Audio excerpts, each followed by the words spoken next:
Parentification is a topic that we need to be talking about a lot more because it's created a generational pattern that we can't seem to get ourselves out of.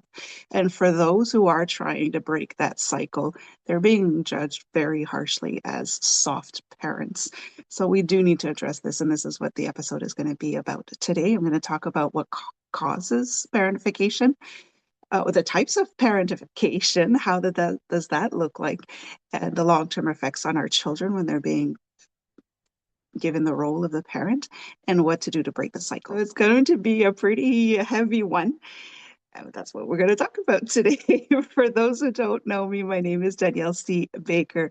I am the founder and CVO of Being Connected. I'm also a registered early childhood educator with over 20 years of experience in the field. I work with parents and teachers to navigate the realities of what parenting is today. But don't get it twisted. When you work with me, we put the child's needs first. So we're going to have to put our ego and pride aside, and let's get to it.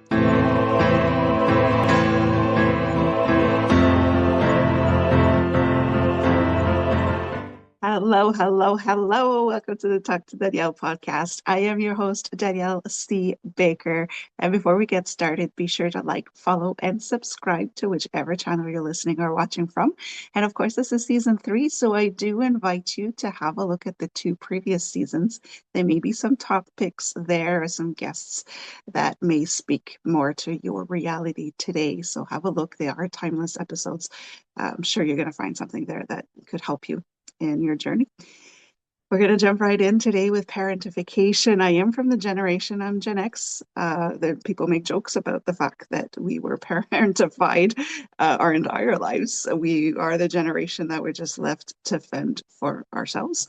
And we've made it our badge of honor. And I think this is where the problem stems quite a bit, because now we're into this, the new generations are not tough enough. So we need to address that because it shouldn't be a badge of honor. Parentification is not a good thing at all. And we're not quite sure how to get ourselves out of that. So those who are trying are being ridiculed a lot of the times. We see it on social media about how we need to toughen up our children, and that is the problem. So I'm going to walk you through that, and I do invite you to just listen with an open heart if you are the parentified, and I apologize if I'm not saying this, but if you were the child who had to take on the role of a parent, just know that that was very unfair for you. I've seen it. Unfortunately, we would fall on the older sibling if there were more than one child. Uh, you would have to take on the role of a parent, taking care of the parent and your younger siblings, so you feel robbed of your childhood. And so I'm speaking to you guys today and giving you just a sense of where you could go to claim back your life as well. So before we get started, what is parentification? It's a term that is not used often. People use different ways of describing it, but it's basically when the parents rely on their children to meet their needs. So the roles are reversed, and they're reversed in different ways. So they could be reversed where the child now takes on the parent role, and it could be in terms of on the emotional level, on the physical level, on the logistical level. So I'll go over that a little bit later. But that's what parentification means, is basically the child takes on the adult's role and responsibilities. And we know very well that that's not what children are supposed to do. This is why I was referencing the eldest child or the older sibling, because it would often fall on them to take on the role and parent their younger siblings. But they would be kind of sandwiched in having to parent their parents as well. So let's just give you a picture of what that could look like and why parents dump their responsibilities or walk away from their responsibilities and dump them on the children. It's not usually intentional. and it's not done consciously, I believe. It could very well be because that's how they were parented and they had to take on the role, or they're going through some life circumstances that just make it that way. And although that can happen, unfortunately, yes, it shouldn't be a long-term thing. That shouldn't be your only parenting approach. So I'll go through what may cause it. Of course, we have parent illness. So one of the parents is ill, so somebody else has to step in, especially in a single parent families. If the parent gets sick, a lot of the times the eldest or the older children will kind of have to step in on some of the chores and responsibilities. Of course, addiction, substance use disorders, mental health issues, emotional immaturity. We do have some parents who are not emotionally fit or mature enough to have children. So the roles are reversed there, and the children are the ones who are basically meeting the parents' needs. So we do have those heavy ones, but it could also be cultural expectations where the eldest child is expected to take on the role for whatever reason. And high stress environments, of course, if you're in an unsafe environment, it's constant stress, the parents are not able to completely be present for their children and provide them with the needs that the children have because they're struggling to meet their own needs. So it could switch the dynamic there on the parent and child roles and responsibilities. Uh, Intergenerational trauma, and this is what I was talking about with the generation that I'm from. I'm coming from the generations who went through a whole bunch of wars, Great Depression, famines, all sorts of stuff. So there was a lot of trauma there, and you were left to fend for yourself because otherwise you would not survive. So kind of feral in that sense. So yeah, intergenerational trauma does have that because then that's just the way it was. We hear this all the time. When I was growing up, I wouldn't have been able to get away with this, or when I was growing up, I was expected to do this and this and this, and you're expecting to do that with your own children, not realizing that you were coming in from an abusive environment. So why would you want to pass that down? So just be very careful when you're rigid on how your children are going to raise their children, your grandchildren, to take a step back and say, okay, yeah, that's how I was brought up. This is how I was raised. That was my home environment. But was that healthy? Let's keep that in mind. That is the one that we seem to have the hardest to face and to tackle and to see for what it really was. So high stress environments will have that. The intergenerational trauma will do that. Uh, there is such a thing as an intrusive parenting style where the parent is just all always in control, need to be in control of their children. They're really into it, uh, almost too much. You know, they're using their children as their therapists. They're giving them way too much information. So that will create parentification, where now the parent is expecting the child to fix their problems. And the child takes on that responsibility, thinking that that's what they're supposed to be doing. So there's that. And then there's also the lack of support. We judge parents very harshly when they have to parentify their children, but we don't know their situation. It could be financial, especially if you're going through a divorce or separation, or if you're a single parent where the other parent is absent. There are some stresses there. There is lack of support. If you had to move, if you had to change country even, or town or anything, you just don't know what the person's reality is. But again, we have to realize, yes, this is what we need to do for now, but it should only be temporary. That should not become your lifestyle. So you need to make those changes. As a parent, it's your responsibility to change your situation so that your children don't have to go through it. It's not up to your children to do it for you. So that is the most important message here. These situations do happen. They should be temporary. It shouldn't be a life choice at this point for your child. So those are the causes, the main causes. Of course, there are a lot more, but those are the main ones that we see when we're dealing with children that were parentified. Again, I apologize if I'm not saying this right. So what are the types of parentification? I'm only going to mention two. There are variations of it, of course. You could look into it a lot more, but these are the two that we see the most or that I work with the most. There's the emotional parentification, where the child becomes the emotional support system for the parents. So the child will be giving advice, and we're seeing this even when they're little, or the parent is completely avoiding their responsibility and their role towards their children. Now they're expecting their 4-year-old, their 7-year-old, their 12-year-old to fix it for them. So giving advice, holding secrets, this is the one that I have a really hard time with, trying to make people understand that an adult that asks a child to keep secrets is not a safe adult.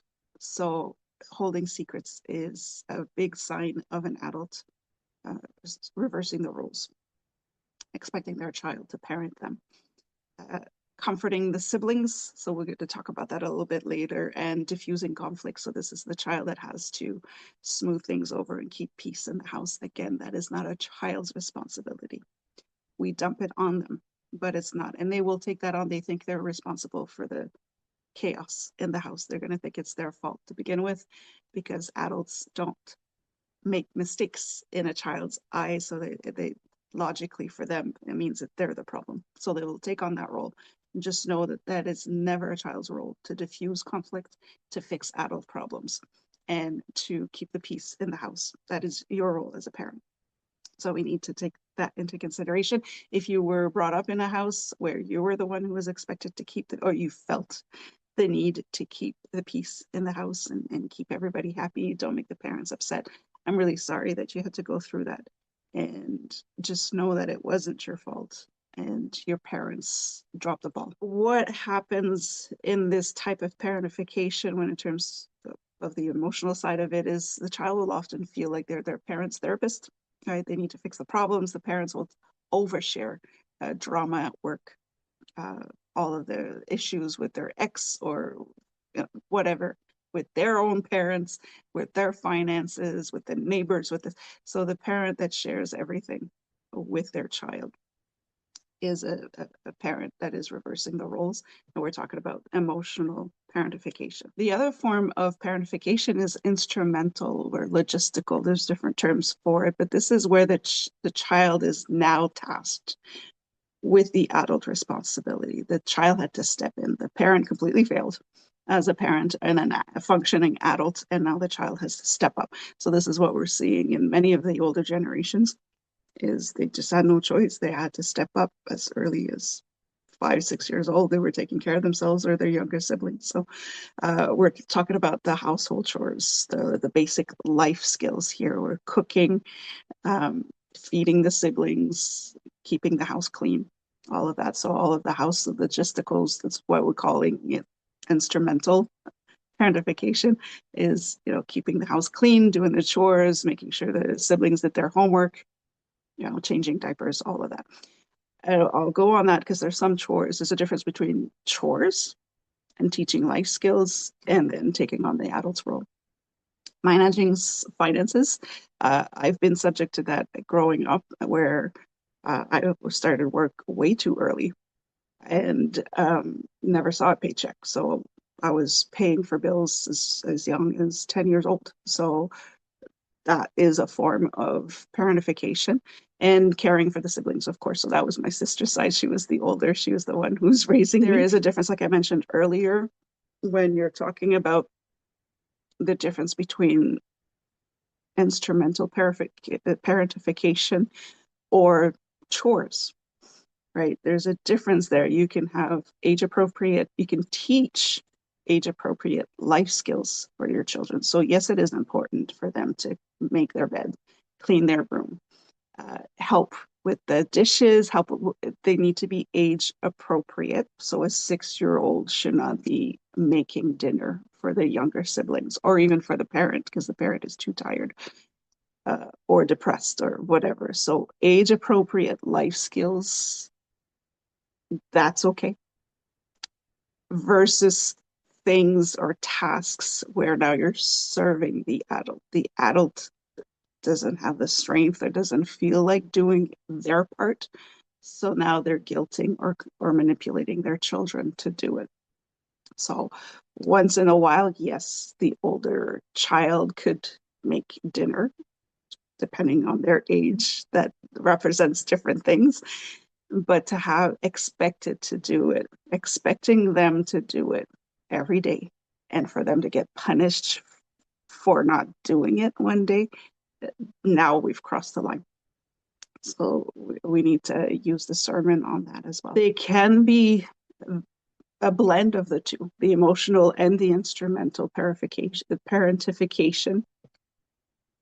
They could blend in. So now you're dealing with a child who not only has to take on the logistic part of parenting, where you need to be the provider and all of that, uh, and the protector and that, but now you're also the parent's therapist and emotional support human being.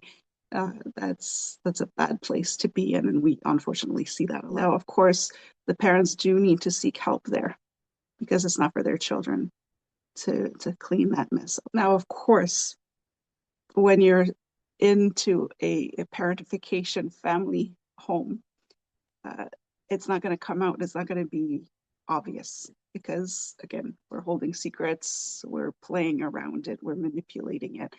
Uh, we're not talking about it because we could be embarrassed of our situation, and the kids are certainly not going to talk about it because they don't want to upset their parents, or they're not even aware that they're being parentified. So that's another issue. They think this is just normal, right?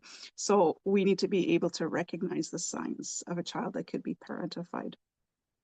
And it's difficult because they look like many other symptoms that children may go through, but these are the main ones that you look for, that you could see that, okay, every child could have anxiety, but there's different levels of anxiety. So you kind of gauge there. But of course, self-doubt.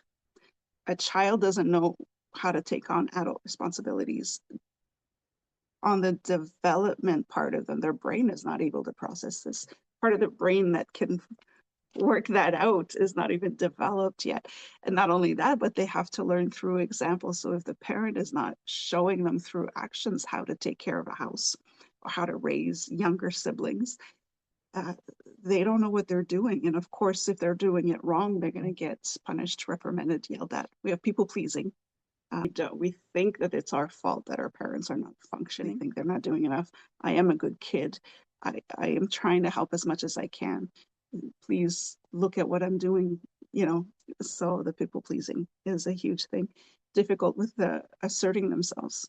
They will have a hard time expressing what they need or what they believe because they don't want to ruffle up some feathers, right? They don't want to upset the people around them. Guilt is a huge thing. Depression, right? They think they're never enough. Stress, anxiety, of course, that's a thing.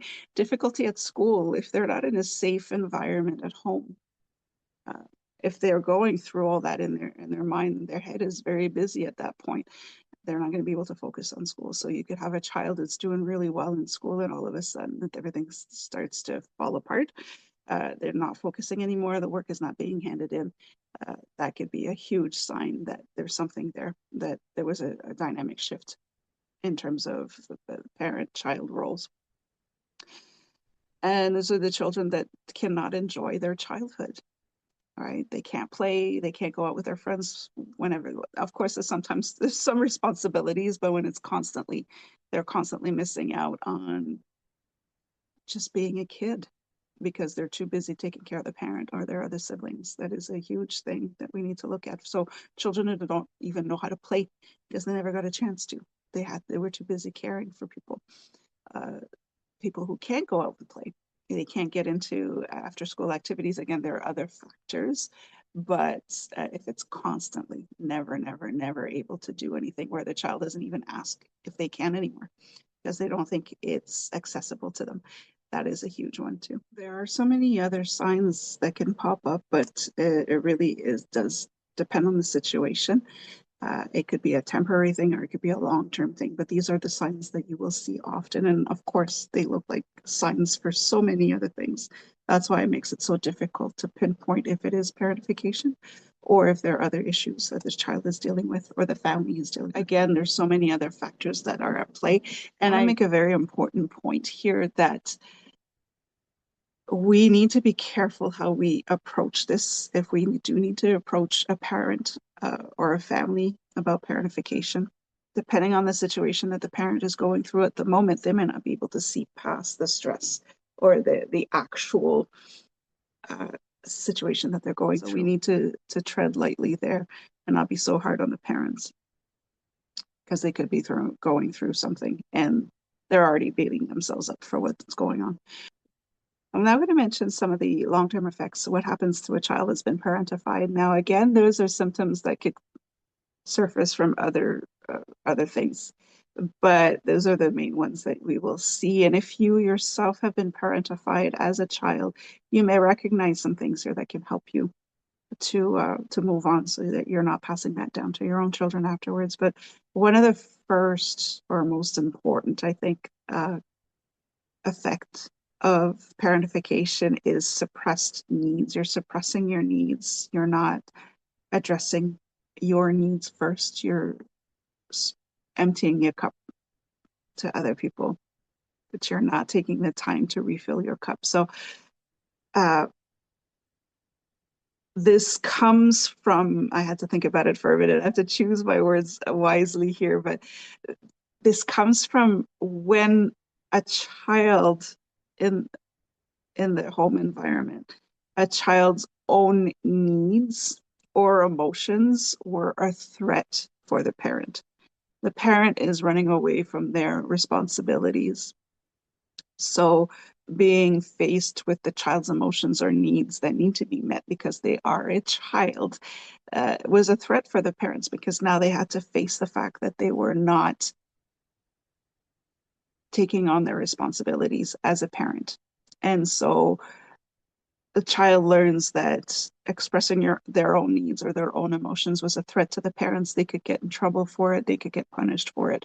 They could get belittled, shamed for it. So you just learn to pack it all in. You know, I'm not important enough to have emotions, or I'm not important enough for my needs to be met.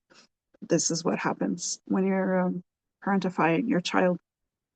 It's really hard to see. It's also, it comes from a fear of being labeled as selfish or ungrateful, or even to be punished, like I mentioned earlier. So because you have needs and because you have emotions that are triggered by the adult, that makes you selfish. It comes across like that for a child. So of course you just kind of eat that up and bury it deep inside of you, uh, because your parents are not holding a safe space for you to be a child and to learn how to process these emotions. So you end up with a lot of baggage inside to unpack.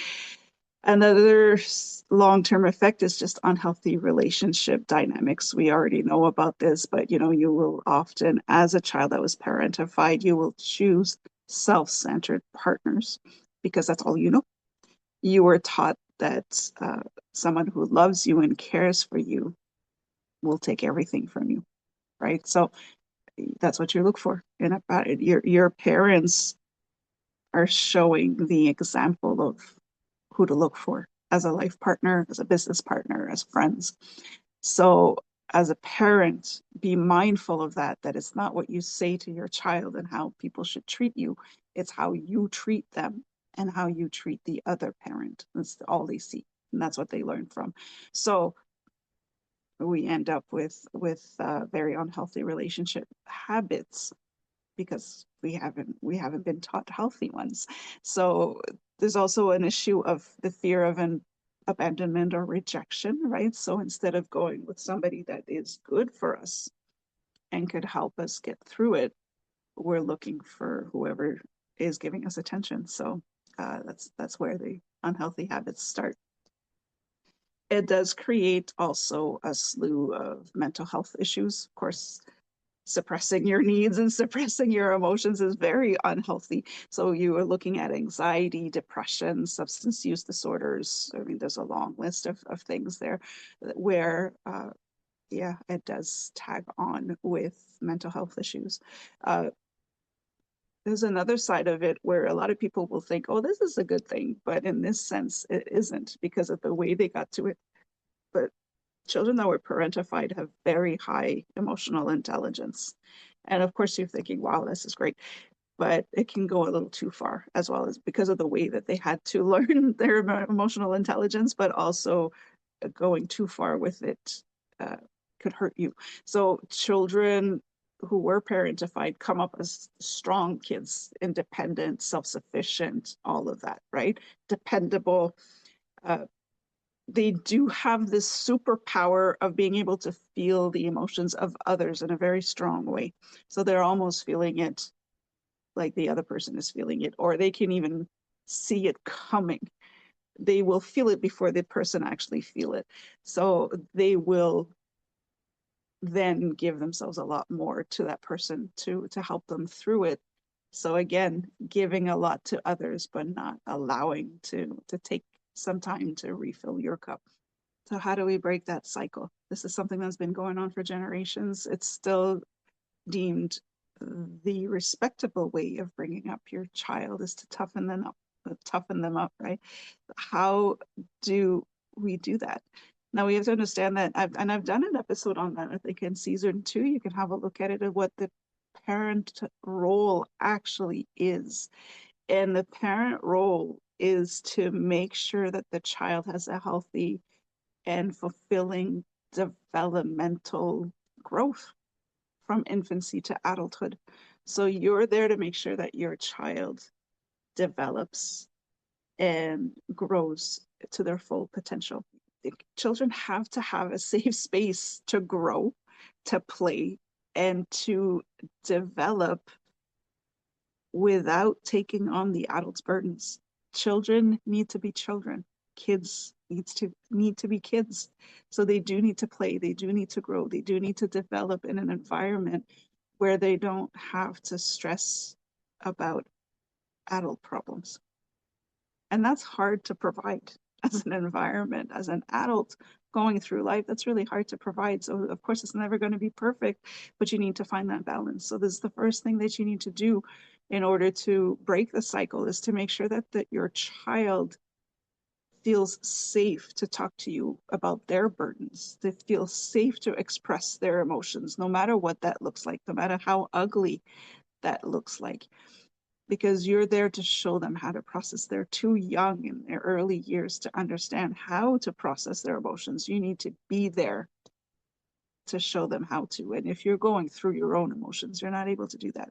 So the first thing to do is to create that space where your child will feel safe to be a child and not grow up too fast. Whatever that looks like for you or for your child is different, but that is your primary role as a parent, is to make sure that your child feels safe so that the brain can focus on developing and growing and playing and not just focus on surviving and making sure everybody else around them survives. You also need, as a parent, to teach them life skills. Right? So you not giving them chores doesn't make you a good parent. It's quite the opposite.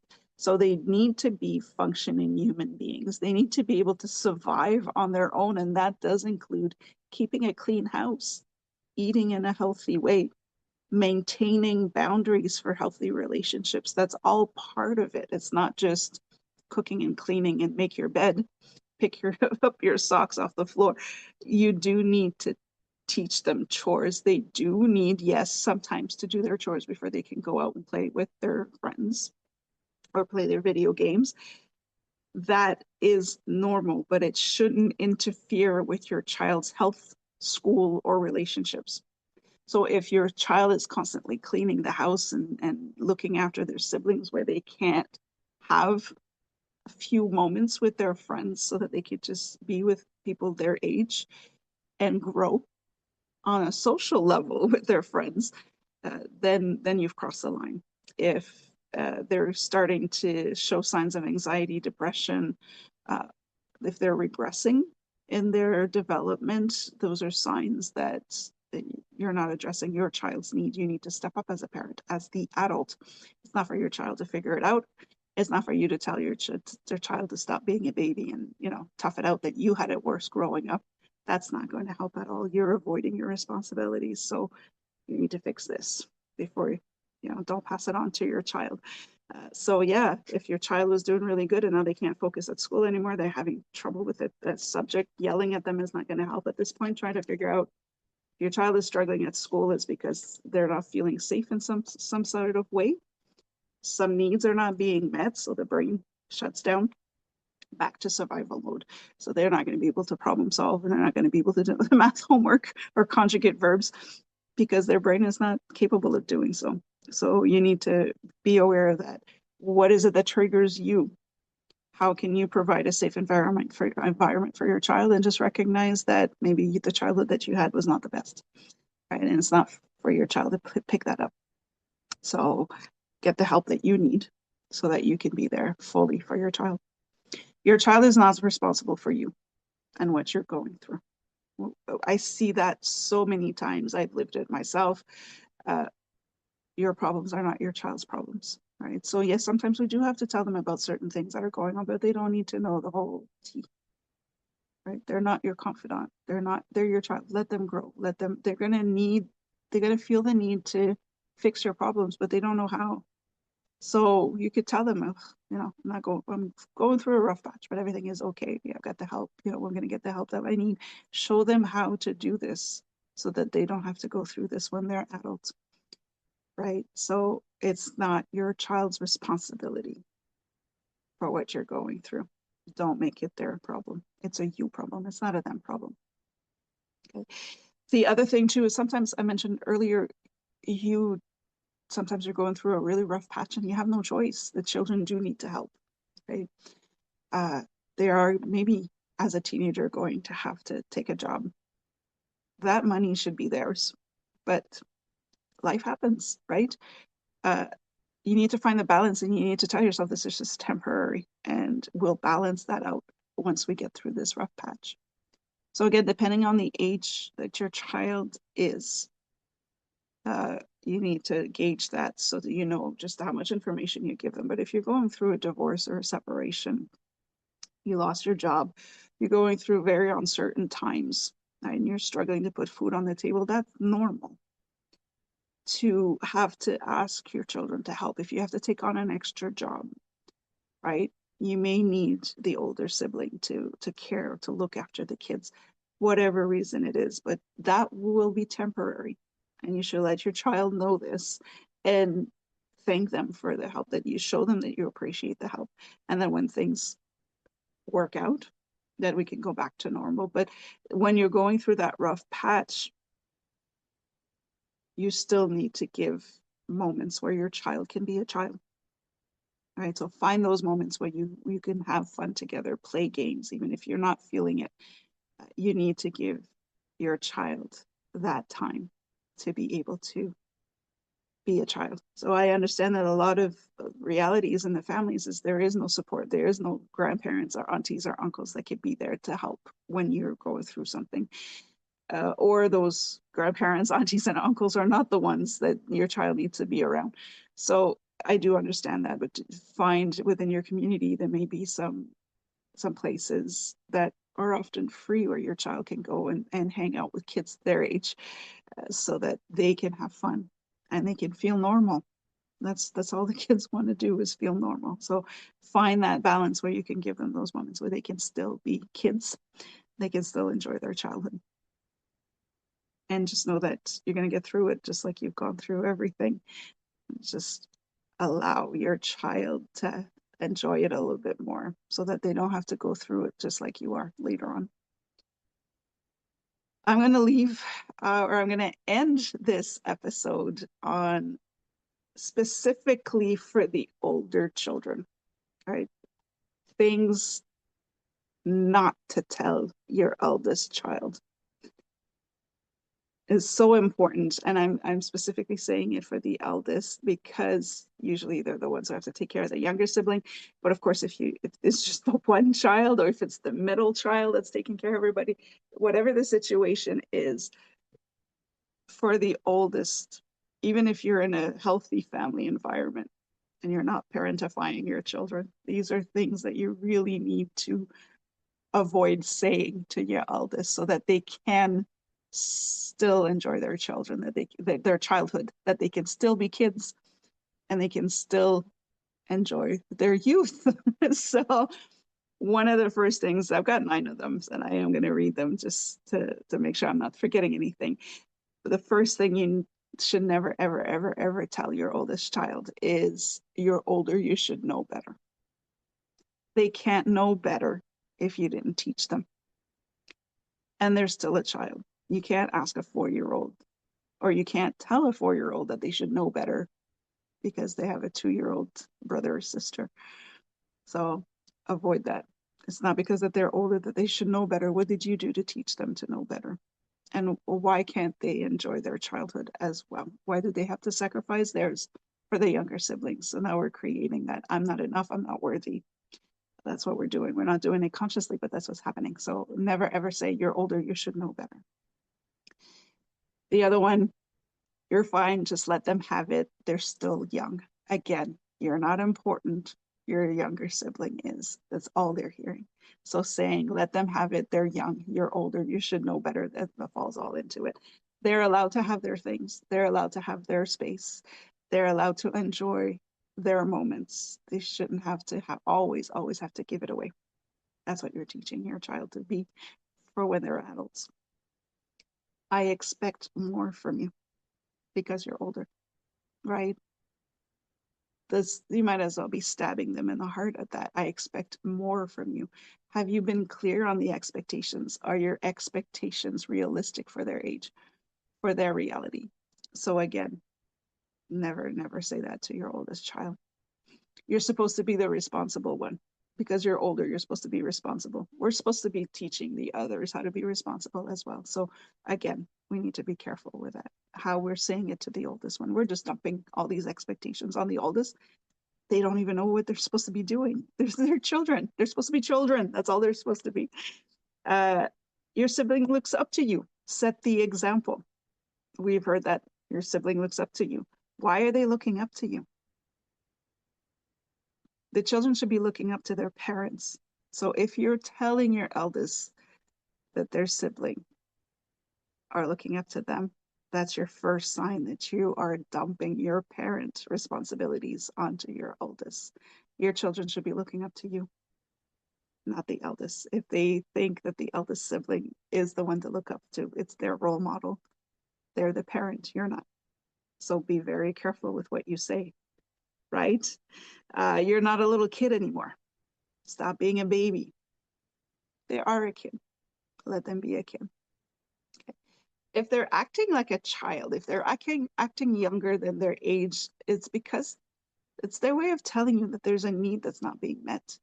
If you are not picking up on that, if you're not addressing their need, you're the one who is flopping on your child. You're the one who is not meeting your child's needs. It's not the other way around. And so be very careful with that. Say you're not a kid anymore. We should be kids our entire life. I'm a big kid, right? You should be having fun throughout your life. So don't kill it for your child, okay? You're older. Why don't you help more? What does that have to do with anything? Why don't you help more? Everybody can help in their own way. So what is it that you as a parent actually need? And is it responsible for you to be dumping that on your child, right? Are you asking them too much? Should you be contracting somebody to do the landscaping in your backyard as opposed to getting your eldest and then guilting them into it? So again, a very fine line there. And I rely on you more. That's another one. I trust you more. I rely on you. That is heavy for a child. That's a lot of pressure. You don't want to put that on your child. Why are you relying on a child? Again, these are things that you need to ask yourself. And then the last one is stop acting like a kid or stop acting like a baby. They are a kid. They may not be a baby. So again, what is it that you need? And who do you need it from? Because you're not supposed to need it from your child. So these are the things I'm going to leave you with. It's a heavy, it's hard topic. I could talk about this for so much more. But as a parent, I know that you've gone through some stuff like that. And I I'm just inviting you to say, okay, how did it feel for you growing up? What were you resenting about the way that you were raised? And why would you want to pass that on to your children? So be mindful, go easy on yourself too if you are picking up on some of those patterns. The fact that you are aware of them already puts you a step ahead of most parents. So be mindful of what expectations you have of your children. And when you catch that moment, when you realize that you're expecting your children to feel a void, that now you need to do something. That is a huge wake up call because it's not for our children to step in and take our responsibilities. So I'm going to leave you with that. If you have any questions or you need more information, do reach out. I am a real person. I can help you with that. And just make sure you have fun with your child. Allow your child to be a child. Even if you're going through some tough times, you can find those moments of just allowing to enjoy the moment. And no matter how short that is, it'll make a big difference for your child. And open up to them again. They're not your therapists, so don't open up too much, but do explain if you are going through a rough patch. Explain to them, I'm really going through it. I need a little bit more help, but I just want you to know, no, I'm taking care of it. You are the adult. You are responsible, and give them time to enjoy it and play. And I'll leave you with that. I could go on forever, so I'm going to leave it there. If you want more information, you know where to reach me. Don't forget to like, follow, and subscribe to whichever channel you're listening or watching from. And don't forget to have a look at the 2 previous seasons there to see if there's anything that can help you. Until next time, stay safe, stay awesome, and we'll talk soon.